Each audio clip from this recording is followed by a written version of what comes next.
qualquer pessoa que tenha a mínima noção de economia percebe que é um agravamento na carga tributária do contribuinte. Só um argumento já comprova isso. Você perdeu a oportunidade de pegar esses R$500 e investir durante esses dias. Pelo menos aquele lucro ali que você ia obter, você perdeu. Todos nós sabemos que uma norma que diminui o prazo para que a gente pague uma conta, essa norma agrava a nossa situação.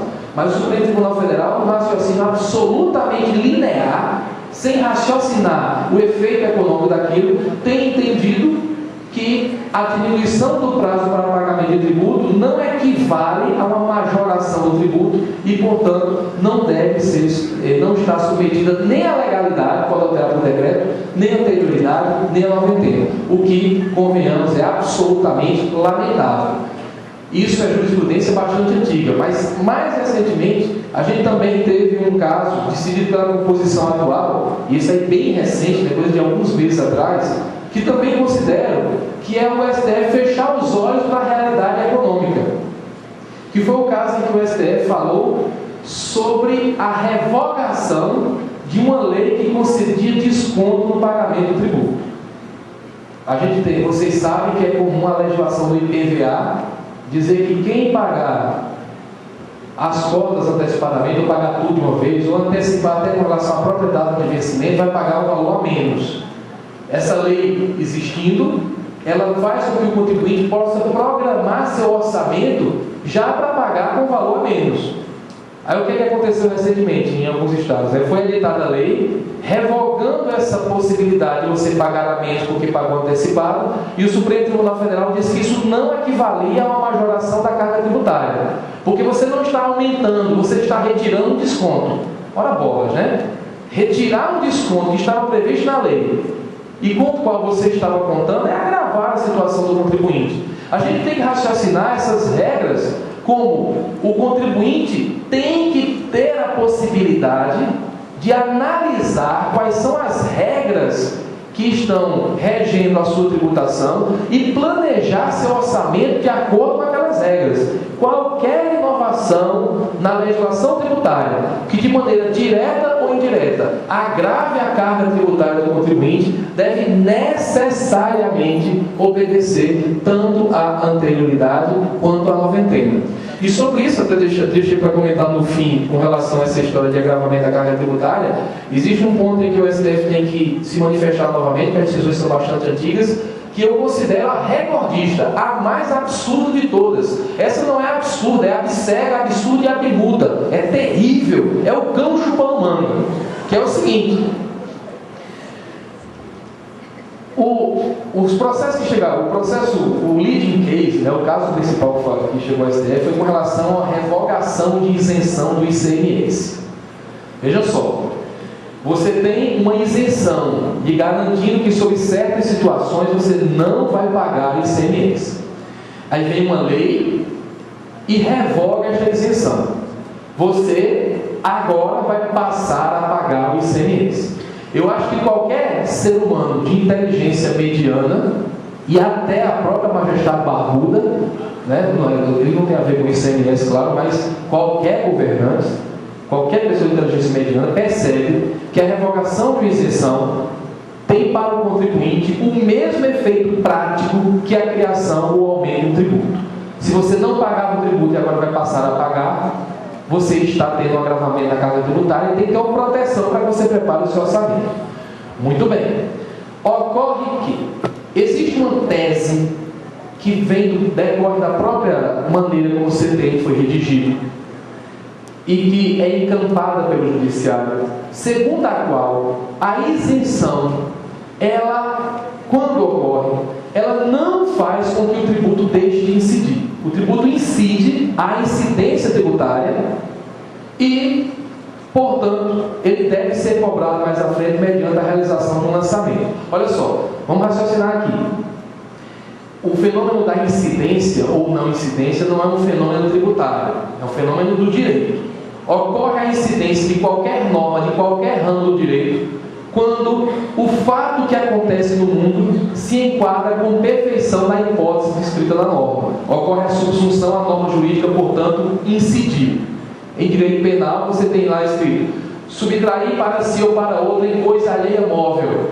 Quando passou o corintiano lá e pegou a bicicleta, a bicicleta do outro, incidiu a norma penal. A consequência deve ser a aplicação da pena. Muito bem. Então você teve a incidência porque o fato se enquadrou na norma. Quando você diz que o fato gerador do ICMS é a saída da mercadoria do estabelecimento comercial, quando a mercadoria sai, incidiu a norma. Então, incidiu a norma, existe até uma alíquota, por exemplo, a lei de 17%, para cobrar o ICMS. Quando a lei dá isenção, segundo essa tese, a norma continua incidindo, porque a incidência ocorre quando a mercadoria sai do estabelecimento comercial. A isenção seria apenas a dispensa do pagamento. A norma incide, mas o pagamento está dispensado. Tudo bem, tudo muito lógico. Mas daí vem a conclusão que é absurda. Quer dizer o seguinte: se o tributo já existe, se ele já tem uma determinada alíquota e só o pagamento está sendo dispensado, e eu revogo a isenção, portanto revogo a regra de dispensar o pagamento, eu não estou nem aumentando um tributo, porque o tributo já existia, a alíquota sempre foi 17%, nem criando um novo tributo, porque ele já existia.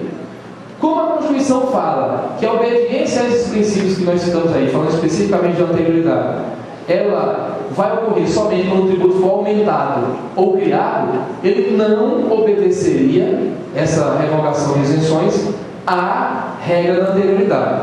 Só uma observação: o artigo 104, inciso 3 do CPM, fala que se for revogada uma isenção de um imposto, não fala de um tributo não, só imposto, sobre patrimônio ou renda, a vigência da lei revogadora só vai ocorrer a partir do primeiro dia do exercício seguinte.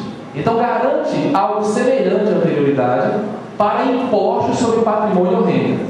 A decisão da qual eu falei aqui do STF foi sobre ICMS, que no CTN não é enquadrado como imposto sobre patrimônio ou renda. Então você teria assim, o Supremo dizendo, num caso específico de ICMS, que revogada a isenção, o tributo pode voltar a ser cobrado de imediato, sem precisar esperar o ano seguinte.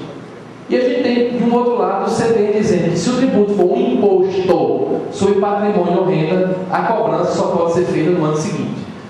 Esses dois posicionamentos não são incompatíveis, porque o ICMS não é um imposto sobre patrimônio ou renda. Inclusive, voltando à minha mania de professor cursinho para concurso, no concurso para advogado da União em 2002, o SESC fez uma sacanagem para a galera, colocou a questão, um item, é verdadeiro ou falso para vocês, marcar a correta. Um item dizendo: segundo o Supremo Tribunal Federal, revogada a isenção, o tributo volta a ser imediatamente exigível, sem aplicação da anterioridade. E o outro item dizendo que, segundo o CTN, revogada a isenção de um imposto sobre patrimônio ou renda, a cobrança só se dá no ano seguinte. Um monte de gente leu e falou: eu não sei, mas eu só sei que um tem que estar errado, que uma coisa diz o contrário da outra, e os dois estavam certos, que um é segundo o CTN e um segundo o STF. Acredito que... Desculpem, estou sendo ouvido de vocês, eu vou mostrar complicado para mim. Esse frio daqui de Teresina está acabando comigo. Então, acredito que estes posicionamentos não são incompatíveis, porque na realidade, imposto sobre... Alguém já se perguntou, se alguém leu esse dispositivo e foi prestar atenção, alguém já se perguntou por que o legislador do CTN falou só de imposto sobre patrimônio ou renda? Por que o legislador escolheu imposto sobre patrimônio ou renda? Esse aqui só cobra no outro ano. Acredito, apesar disso não ser explorado normalmente pela doutrina, mas acredito que a resposta é simples.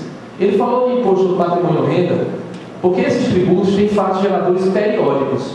Eles ocorrem anualmente. IPVA você paga anualmente, IPTU anualmente, imposto de renda anualmente. Olha só, IPVA, IPTU e IPS é imposto sobre patrimônio, imposto sobre patrimônio, imposto de renda e imposto sobre a renda. Como só ocorre anualmente, se eu revogar uma isenção agora do IPTU, só dá para cobrar no ano que vem. Então, se for imposto sobre patrimônio ou renda, a cobrança só se dá a partir do primeiro dia do exercício seguinte, segundo o CTN. Aí, beleza, o CTN garantiu a regra. O que eu acho que é absurdo, que deve ser superado pelo Supremo Tribunal Federal, é essa ideia de que, em se tratando de outros tributos, revogada uma isenção, a cobrança pode ser feita de imediato, sem se esperar o primeiro dia do exercício seguinte. Veja, só nessa